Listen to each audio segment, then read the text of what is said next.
សាធុថ្ងៃស្អែកថ្ងៃឧបោសថសិលព្រះពុទ្ធជាទីពឹងជាពុំនឹងសពសត្តាព្រះអង្គកាលប្រាថ្នាធ្វើកសាងអស់កាលយូររាប់ដោយកោតកប្បាច្រើនកណនីហួសកិតគូបានត្រាស់ជាសัพបញ្ញូត្រាស់ជាគ្រូលើភពឋានធ្វើកម្មជាកំរ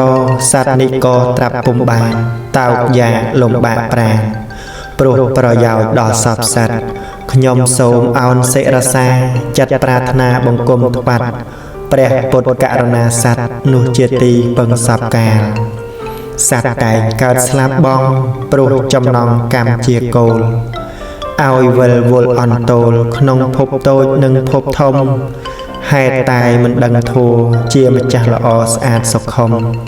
ព្រះពុទ្ធតែងផ្សាយផ្សំចិត្តខ្ញុំសូមអ្នកមាសការនៅធัวប្របីពិតវិសេសសុទ្ធនោះឯណាកាត់បងនៅអវិជ្ជាគឺបណ្ដាញកិលេសហើយព្រះសង្ឃអង្គសាវកមានសង្វរៈសទ្ធាទ្រង់កោបដោយគុណសិលត្រង់គឺសមាធិបញ្ញានិងវិមុតតិញ្ញាណកិលេសគ្មានក្នុងអាត្មា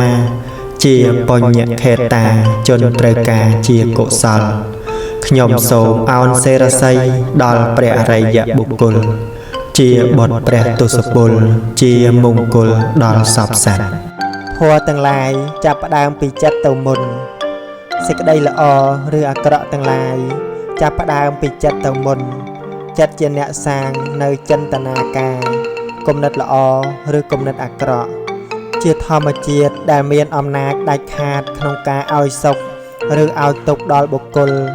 ឬមនុស្សដែលមានសេចក្តីសុខព្រោះមានចិត្តជាសុខមនុស្សដែលមានទុក្ខក៏ដូចគ្នាព្រោះមានចិត្តជាទុក្ខ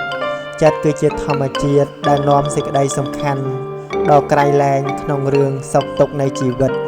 ដូច្នេះហើយយើងត្រូវមានចិត្តប្រព្រឹត្តទៅនៅក្នុងកុសលធម៌ចិត្តស្ងប់ចិត្តមានអំណត់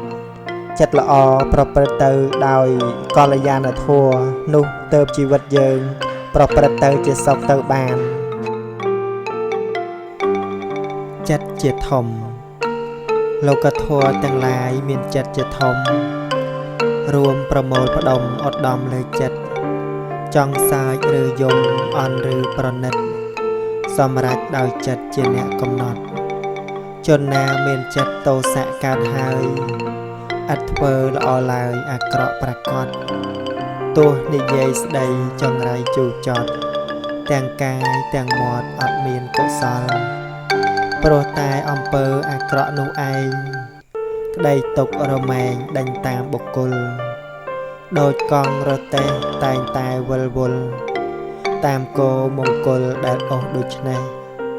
ដានគោទៅណាដានកង់ទៅនឹងគួរតែយល់ដឹងកុំធ្វេសប្រហែសគួរតែសិក្សាធម៌អាឲ្យចេះកុំឲ្យចិត្តនេះនាំទៅអវិជ្ជ័យ